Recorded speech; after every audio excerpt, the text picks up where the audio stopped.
Okay, guys. All right. So I'm on my lunch break again. Um, so I gotta make this super, super quick. Um, so today is November 3rd, 2024. Sunday. Um, all right. So I kind of got like a little bit of closure last night. Just, you know, something my closure, I should say. My closure. Um, for myself. I I woke up this morning very excited about the future. I am ready to let go. I've created a detachment that has allowed me to see a life that does not involve my ex-wife. Sorry. Um, and whatever that entails. Um, you know?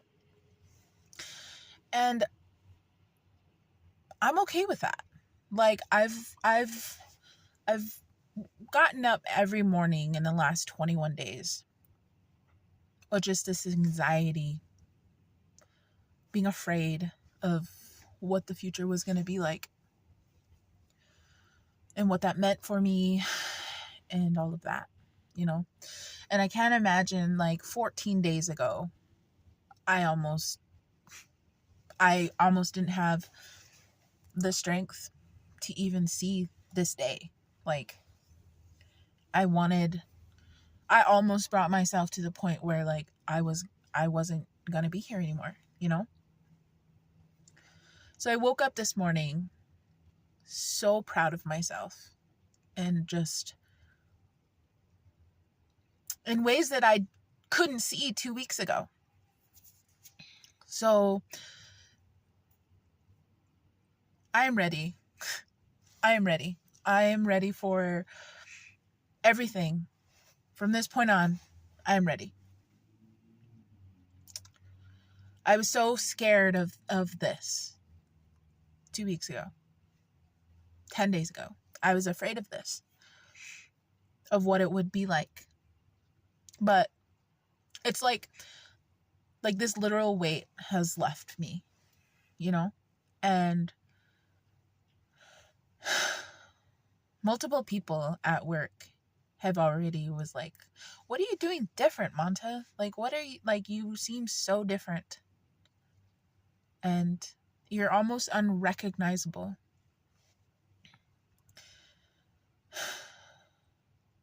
And my answer I give is I started taking care of myself. I started prioritizing me, my needs, my cares, everything. I started doing that. And I'm going to continue to do that, you know?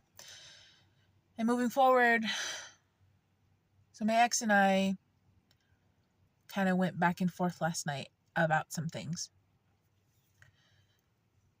And she was really upset. And I told her, I just told her that I didn't tell anybody anything. I haven't told her to do anything like this whole time, except for tell her girlfriend's wife. That's the only thing I've ever asked her to do. But we had a back and forth last night, and she was upset. And I get it, you know. But I was prepared for a lot of that already, you know. It was all kind of a part of my plan already. Because when you're going through something like this, people feel comfortable making judgments that weren't in this relationship, you know? So they feel comfortable making judgments about you and stuff like that. And it goes both ways, right? So like I have friends who knew me prior to being with her, and then I made friends that knew me with her, and then, you know, so I have a lot of friends who feel like they have need to have loyalty to me. I've never asked that of them. They just did. As does she, and she knows that. And I use that to get to this point. Because I knew certain people were going to be watching me, and I knew certain people. That's why I didn't, go completely like off the rails. I knew certain people were going to be watching me, and I knew they were going to take the bits and pieces, the crumbs I was dropping along the way to prove my point. Because when you go through something like this, you're psychoanalyzed in multiple ways, right? So I've been called controlling, I've been called a narcissist, I've been called mean, a lot of different things. But I'm not the only one, right? And I needed, I guess, to validate that. So I used that to my advantage, that knowing that certain people were going to be watching me very closely until it came to that point. I did speak with certain people, and they, and my ex truly believed that I cared about that conversation. I don't have screenshots of anything. It's not my first instinct to do that.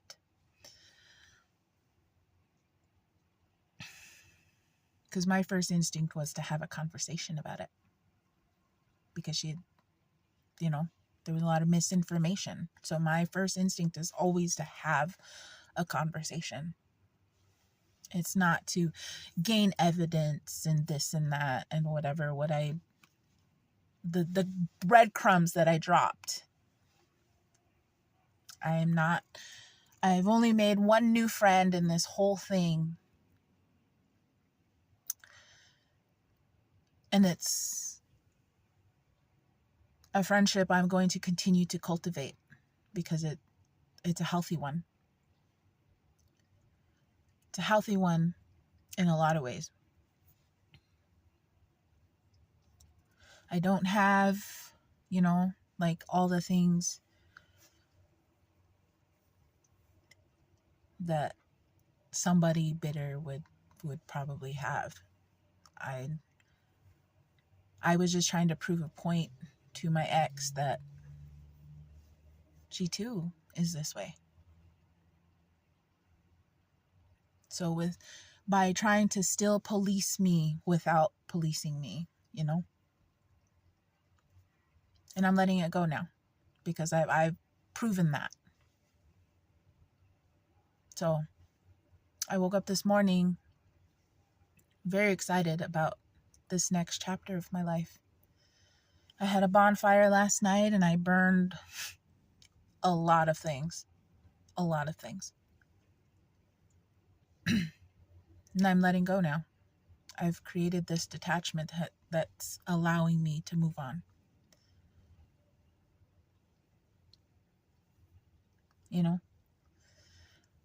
So moving on, I'm going to find a place to live. I'm going to allow her space to be comfortable in her own home, because apparently it's not. She's not comfortable in her own home. So I'm going to allow her that space moving forward, Which I feel like I have already been. So, but I guess I need to continue that. And we're probably never going to be in each other's lives ever again. And that scared the fucking living shit out of me. And it doesn't anymore. It doesn't anymore. And I was really scared of that feeling, of letting that feeling go. And I'm okay this morning. I'm okay. And it almost makes me want to cry because just the weight lifted from me now. And I hope that she feels the same. I don't know. But that's okay. I don't need to seek out that portion. I don't need to know that of her. I just know this is the way I feel. And I know I've severed some things with different people. And I was prepared for that going into this. Into my plan, you know. I was prepared.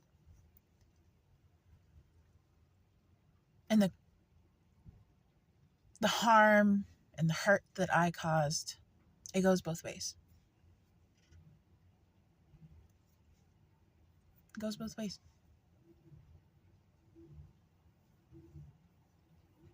And, you know, it's just the truth. It goes both ways.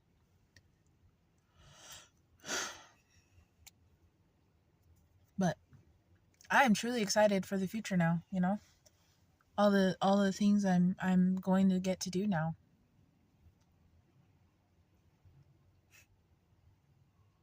I'm like, I have all these things, all these plans moving forward.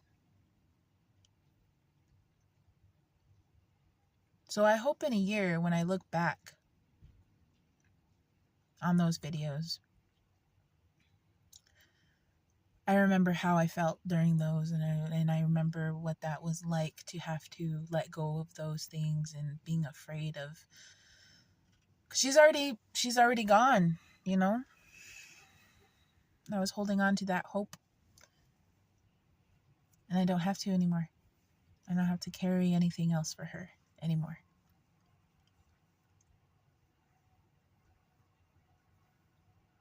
So I'm excited. I'm excited for just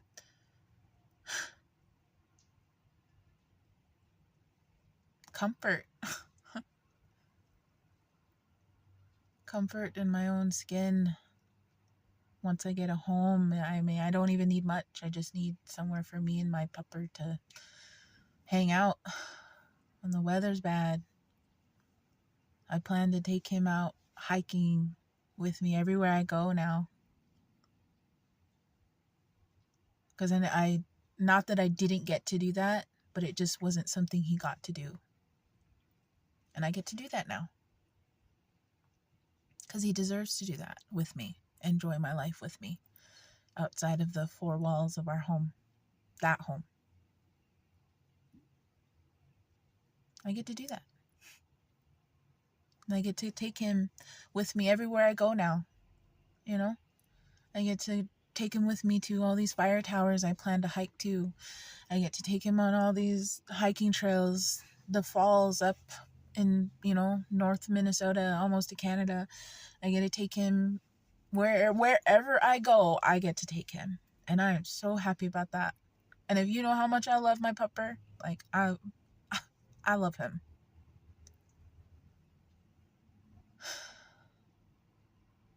And I get to try new things.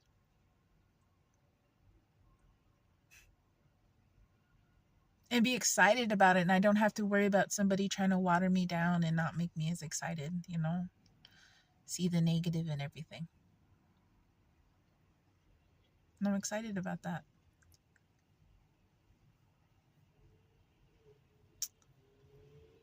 I'm excited about this friendship that I've started to cultivate recently.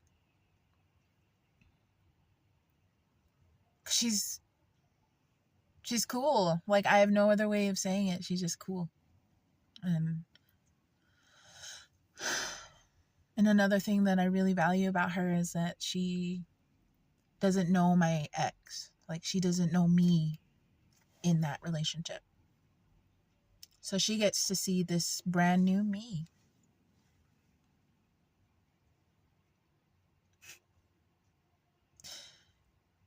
And it's funny too, because like I could like almost hear this like tone in my ex's voice last night when she was talking about me and her, me and my friend hanging, talking last night and stuff.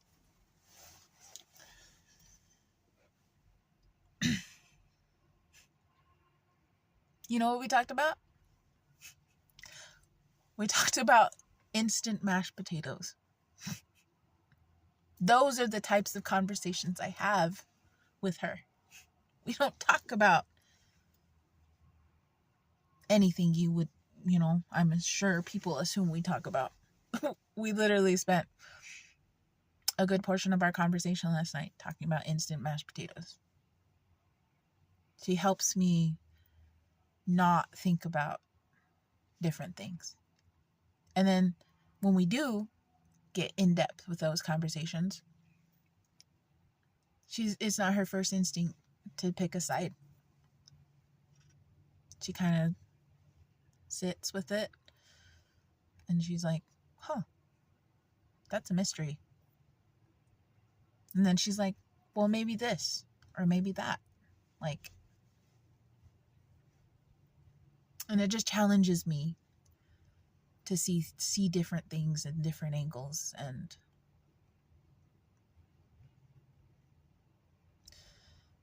it's a really good friendship we're cultivating.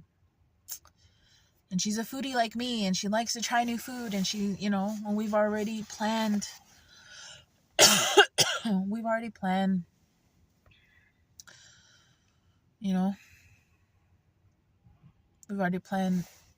things where I'm going to cook for her and she's going to cook for me. Like, we've already made plans like that. She just brings a lot of value to my life right now. Doesn't mean my other friends don't. It's just this one is kind of cool because she doesn't know me in that situation. She just knows me, like this person here.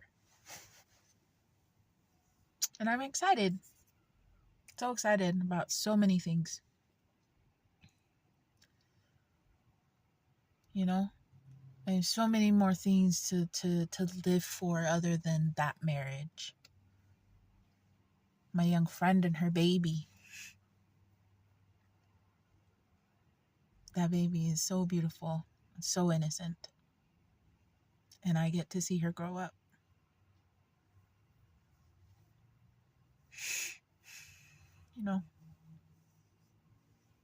And I get to see my own babies grow up.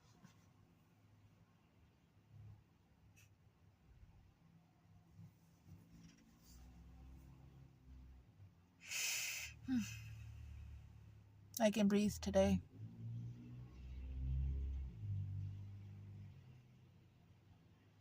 So, mark this date. November 3rd, 2024.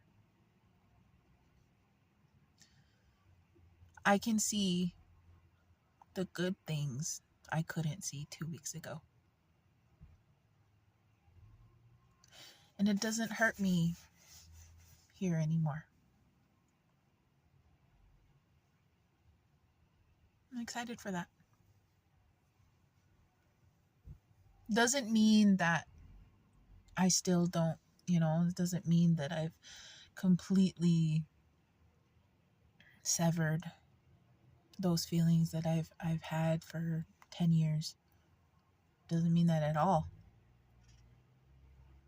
It just means that I can see who that person is for who that person is. And that has nothing to do with me anymore.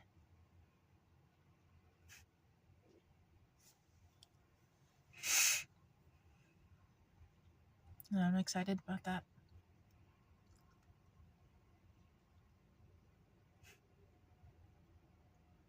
I don't have to be policed anymore. I'm so comfortable now. I can just live my life now.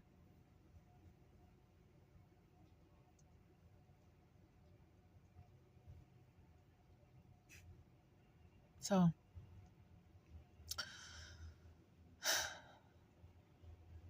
thank you to everybody who picked up those breadcrumbs. Because I really needed this. And I knew it was coming. I just had to keep planting those seeds.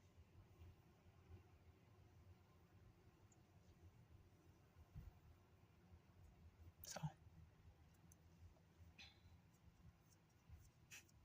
good things are coming, guys. Good things are coming. And I can start to envision that.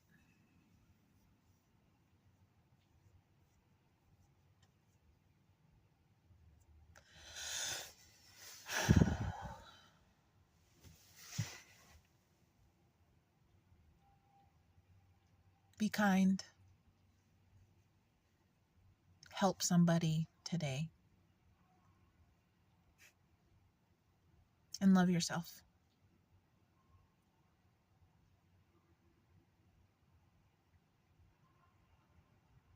You love yourself because you owe it to yourself.